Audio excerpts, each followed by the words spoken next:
নমস্কার বন্ধুরা, আমি আপনাদের সামনে কয়েকটি জোক শোনাচ্ছি। ডাক্তার ও রোগীর মধ্যে কথোপকথন। ডাক্তার বলছে, আপনি কি সব সময় কথা বলতে গিয়ে এরকম আটকে যায়? রোগী বলছে, না ডাক্তারবাবু, শুধুমাত্র যখন কথা বলি তো তখনই আটকে যায়। হায় কি বলে, হায় হায় হায় হায়। নমস্কার বন্ধুরা, আমি আপনাদের সামনে কয়েকটি জোক শোনাচ্ছি। শিক্ষক ও ছাত্রের মধ্যে কথোপকথন। শিক্ষক বলছে, তোমার লজ্জা করে না? পরপর 3 বছর একই ক্লাসে ফেল করেছো।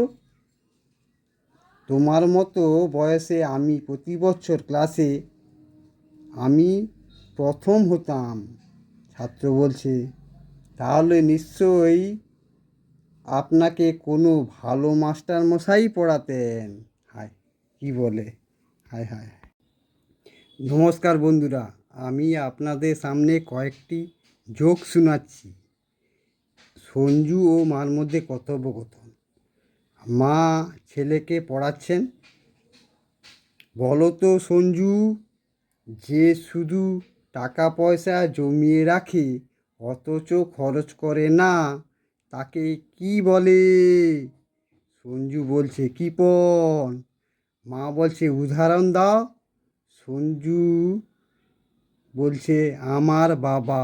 হায় এ কি বলে, হায় হায়।